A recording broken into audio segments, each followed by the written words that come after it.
Hey, it's Doug from Doug and Nikki, and here in this bag is from StudioFX, a cool lighting kit. As you can see, we have redone the Doug and Nikki studio, except the lighting is not done yet. We're just dealing with some old crappy lights, so we got some new ones here. What we're gonna do today is we're gonna unbox this, set it up. I'm gonna tell you about some of its features. Then we're gonna light this setup, and you're gonna see the difference between what it looks like now with some old school ring lights and that kind of stuff, moving on to the large soft boxes which are in here. Then I'm going to give you a Doug score from 1 to 5, let you know how the quality was, how they were to assemble, all those kind of things, and overall what Kona and I think of it.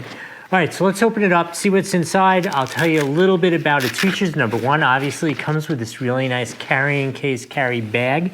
If you're a moving around photographer and you need to move around, that is truly helpful. In here, wow, there's so many toys in here.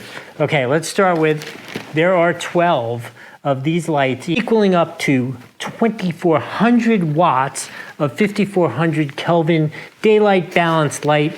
I normally find that these things, even though they say 5,500, tend to be a little more on the whiter side, but that is totally fine for what we're doing here. I have a nice tan, a little extra white is okay with me. Let's see what else we have in here. Wow, there are a lot of lights to go in here. Here we have 3 16 by 24 soft boxes. We'll assemble one of them so you can see what's involved in that. Ooh, here's the big toy right here. Okay, so this is a tripod with a boom to use one as a hair light. Let's see what else we got. 2 more 70-inch tripods. This is a sandbag to put on the end of the boom for the one you're using as a hair light to counteract the weight so it doesn't fall over on you. And then these are the light heads. Okay, so let's put this all together, see how it works. So these are obviously lightweight construction, not heavy duty pieces, but I will say they are a good size. Sometimes I find, you know, the lighter weight stuff kind of isn't as wide of a base. This seems like a really nice size. Let's see. Not spring loaded, but nonetheless, seems nice and solid. Super tall, as you can tell. Not gonna have to put it all the way up there, but that seems good. Let's see what these heads look like. So this is what the light head looks like. Obviously has 4 ceramic fixtures for the lights themselves. You have 2 switches, so you can choose basically between full blaring and half blaring. Has a fuse built into it. Looks like everything you would want. Let's put it over here. Let's put it up here, see what this looks like. Let's see what's involved in assembling these soft boxes.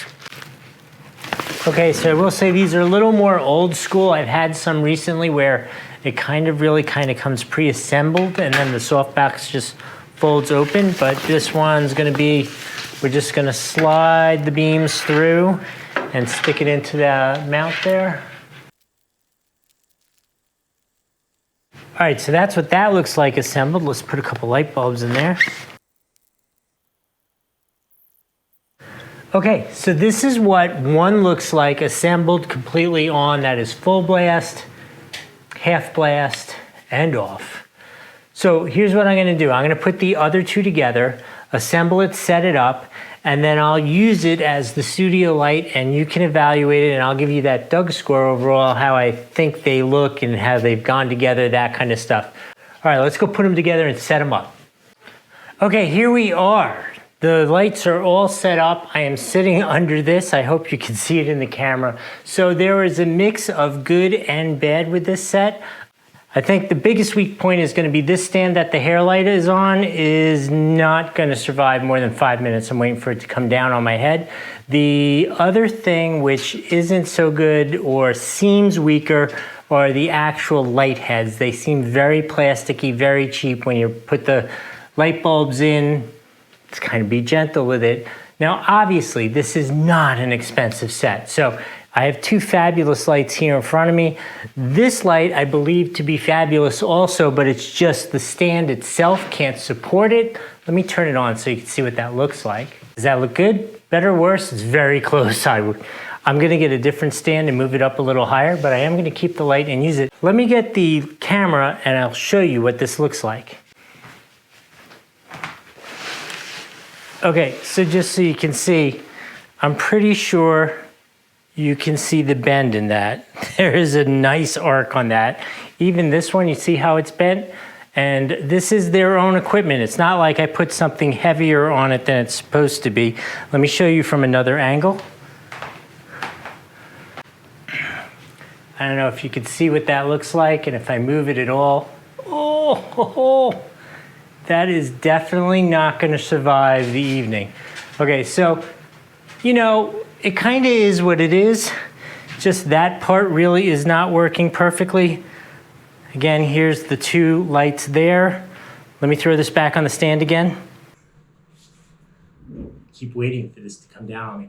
Okay, so here, let's just start with the Doug score is a 3 out of 5 for this setup. I think there's a lot of value here. I think parts of it are gonna work good for a long time. I think other parts are a little more on the junky side, but I bought some of the other more name brand kind of things, and they're definitely a little higher quality, significantly more money. I think you got to balance. You're getting a lot of value here, a lot of lights, decent quality, but you're not paying a whole lot. So overall, 3 out of 5 on the Doug score. I like it. I'm going to utilize it. I'm going to get a different stand for this one.